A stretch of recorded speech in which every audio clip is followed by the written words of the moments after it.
Llegó el momento de poner el tema sobre la mesa.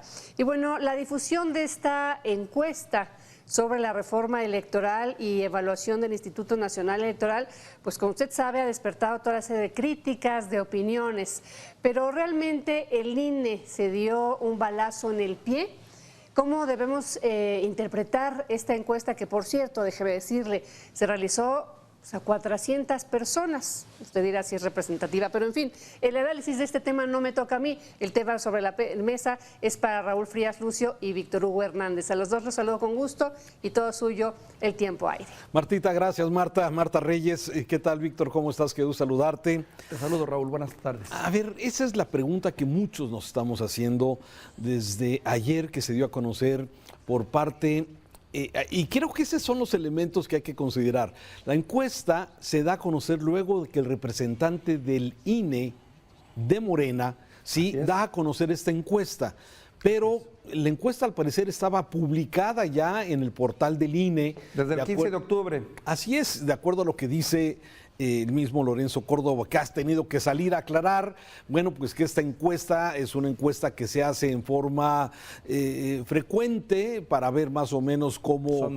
Sondear, en fin, pero todo el entorno, Víctor, pareciera como que la estaban escondiendo y que este hombre del Morena la da a conocer. Y yo creo que de alguna forma... Sí, como dicen los dichos a ti que tanto te gustan, el que pega primero pega dos veces. Sí, con eso quería yo comenzar, mi querido Raúl, perdóname que te interrumpa, pero mira, esta situación que hoy estamos viviendo se presta a los mejores dichos que hay dentro de la antología de los mexicanos. Una es, no me ayudes, compadre, y la otra sería, no hagas cosas buenas que parezcan malas. En el peor momento... se da a conocer este tropiezo, porque es un tropiezo, y no en sí porque hayan hecho la encuesta en sí tiene su valor, aún y con que hayan sido 400 personas y vía telefónica, tiene un valor importante, pero ¿por qué minimizarla? ¿Por qué mandarla a los lugares más recónditos y no anunciarla y decir, bueno, pues la verdad es que aquí tenemos una encuesta que se hizo en cierto momento, que tal vez no fue el momento adecuado, pero que nos arroja que sí hay simpatía del presidente hacia la causa? Pero ahora, ¿qué pasa? Lo que ocurre es que se convierten en malos, porque ellos están ocultando la información y le dan piedras al enemigo, Raúl, así de simple y viéndolos de una manera simplista, pues. Y que no la estaban ocultando. No, pero la encuesta estaba ahí. Sí, pero... No hagas cosas buenas que parezcan malas, la hice, pero ahí la tenía guardadita. Bueno, a ver, antes de entrar a comentar algo de la encuesta, me parece que sí hay que ver el entorno. Sí, estamos ya en las discusiones que están empezando en la Cámara de Diputados para ver esta reforma electoral. La propuesta que manda el presidente, que ya lo hemos comentado en otras ocasiones, normalmente las propuestas que se hacen para una modificación de una reforma electoral, normalmente lo hace la oposición. Así es. Pero en este caso... La propone. Y en los primeros años de gobierno, ¿eh? Así es. La propone el presidente, la propone Morena, que es lo que de alguna forma, llama la atención, que desde el poder, sí, de alguna forma se mande esta propuesta de reforma, ¿sí? ¿Qué nos dice, Víctor, independientemente de que ahorita comentaremos resultados? Bueno, que López Obrador, el presidente, es un hombre que no perdona ni olvida, ¿sí? Él sigue atorado en el tema de la elección del 2006, donde asegura que le fue robada la elección, ¿sí? Y ese es el tema. Me parece que eso es donde realmente López Obrador, que se dice y señala que no es un hombre de vendetas, ¿sí? Bueno, nos dice la realidad que es completamente otra cosa. Segundo, el presidente ha logrado, y eso hay que reconocerlo, sí, apoderarse de la narrativa de las cosas que de alguna forma a él le gustan y quiere, y tiene esa facilidad para conectar con el pueblo, con una gran parte del pueblo, para de alguna forma pues poner esas frases pegajosas o simplemente señalar que el INE es corrupto, cuando hasta el momento no hay ninguna evidencia que nos diga que es eso. Pero en la encuesta, fíjate que sí vale la pena señalar que hay personas que consideran que el INE es corrupto, que es algo de lo que el presidente ha venido diciendo. Uno más, déjame, antes de cederte la palabra. Sí, la frase que la oposición ha tratado de venir poniendo sobre la mesa de que el INE no se toca, me parece que también tiene un ángulo que no es correcto.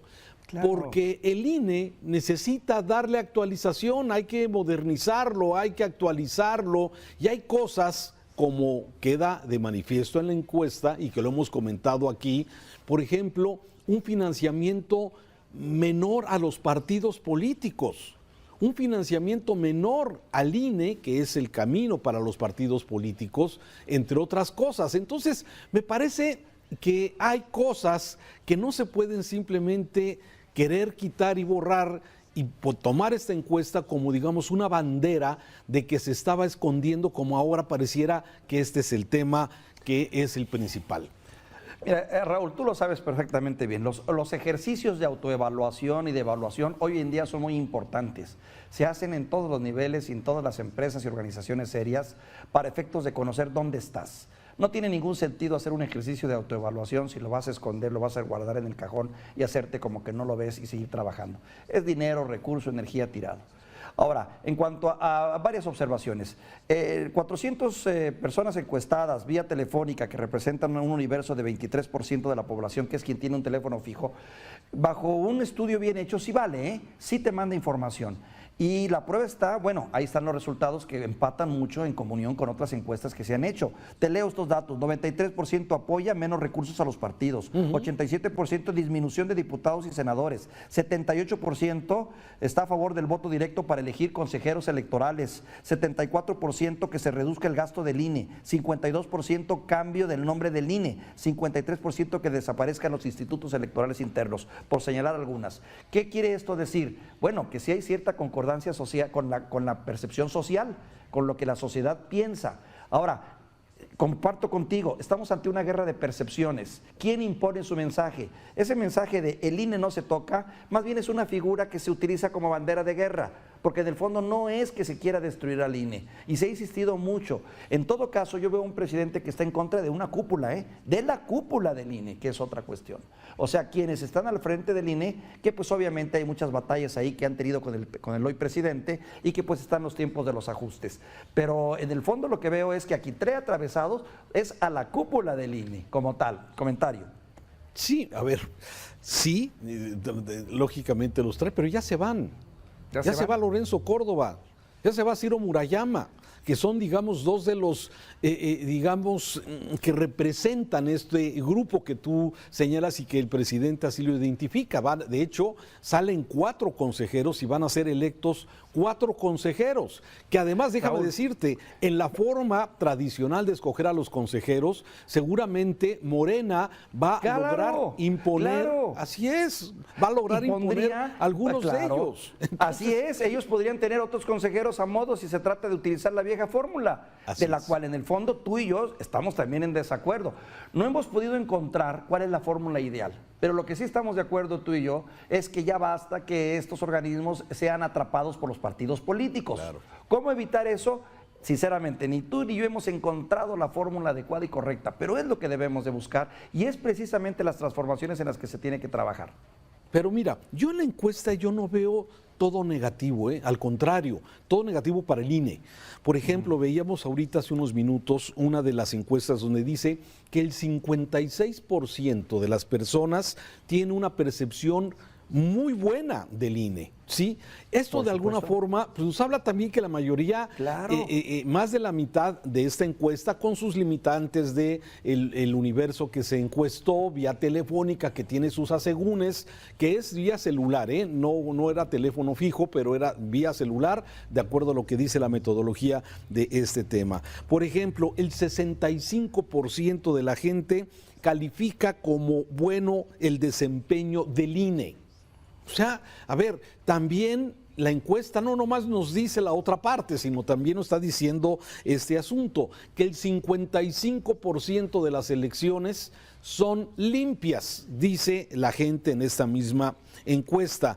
Y bueno, sí, lógicamente lo que ya habíamos hablado en este programa contigo es cuando se habla del presupuesto, claro, el 72% dice de la gente que es mucho dinero. el que se está yendo a los partidos y al INE. O sea, en un país con 60 millones de pobres, en un país con tantas carencias, en un país con tantas limitaciones, ¿tú crees que no es ofensivo el dinero que se da para actividades políticas? Que dicho sea de paso, ni siquiera terminan redituando lo que realmente inviertes, porque no hay gente más preparada políticamente, no hay más participación social, no hay más modificaciones de reglas y todo. O sea, su trabajo como tal deja mucho que desear. Ahora, no es el INE, claro, estamos hablando de toda la estructura política, Raúl.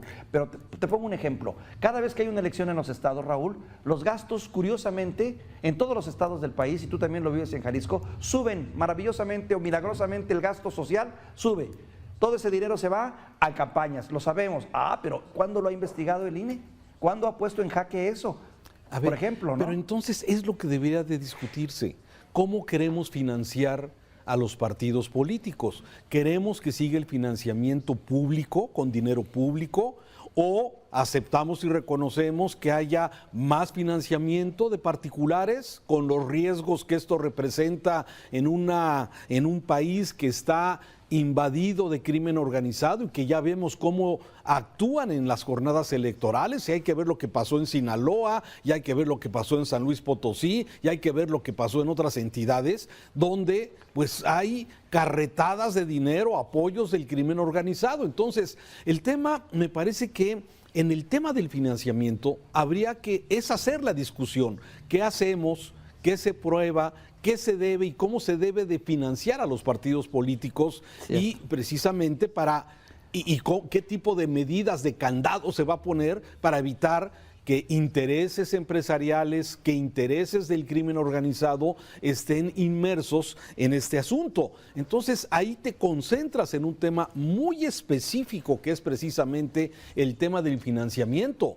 Entonces, pero sí, no queremos, decimos, es mucho dinero para los partidos políticos, yo estoy de acuerdo, sí, pero no hemos inventado o no estamos proponiendo otra alternativa, que los partidos políticos tengan recursos para hacer la promoción, para hacer el civismo, para organizar y hacer sus movimientos electorales. Entonces, sí, hay muchas cosas, me parece que todos los organismos son perfectibles, que tienen elementos para mejorar. El tema es que a veces lo que está sucediendo y está ocurriendo es que nos estamos yendo al discurso sencillo del presidente, esa sencillez con la que dice, son corruptos los del INE, no son transparentes, y eso está permeando. Si ves y analizas la encuesta, especialmente con los sectores menos educados, con los sectores más pobres, sí son los que lamentablemente sí parece que esa manipulación que se da está teniendo su efecto de acuerdo a esta encuesta. A mí me parece que la encuesta no todo es malo para el INE, me parece que la encuesta y muestra varias cosas interesantes. Y bueno, la respuesta que da Lorenzo Córdoba de que se levantó hace 2 meses, cuando solamente el 27% de la gente conocía el tema de la propuesta de la reforma, sí, seguramente hoy todos hablamos de eso, habrá un mayor conocimiento, pero en fin, me parece que esto entra dentro del debate que hemos venido llevando y se va a acelerar en los próximos días, Víctor. Y se va a acelerar, bien dice el dicho, estamos ante una guerra de percepción y volvemos al punto, Raúl. Tal vez nuestro gran pecado en este caso sea que sabemos exactamente lo que no queremos, pero lo que no sabemos es cómo cambiarlo. Y yo creo que aquí también tienen que entrar ellos al quite, para eso se les paga, para encontrar las fórmulas más adecuadas. Porque hoy yo estoy de acuerdo contigo, no financiamiento a los partidos públicos, no más dinero en un país de pobres que se necesita el dinero. Pero ¿cuál es la otra alternativa? No podemos pensar en el modelo americano, que es una realidad completamente diferente, donde todo es privado, pero sí podríamos pensar en fórmulas por lo menos de fiscalización. Porque lo que ofende al mexicano no es que se gaste el dinero, Raúl, sino cómo se gasta y cómo queda en pocas manos y cómo es la poca transparencia. Eso es lo que más lastima. Si tú dices, oye, que hubiese resultados y que estemos transformando el país, hombre, que se gaste eso y que se gaste más, pero no es el caso, Raúl. No. Víctor, gracias. Te mando un abrazo afectuoso, mi querido.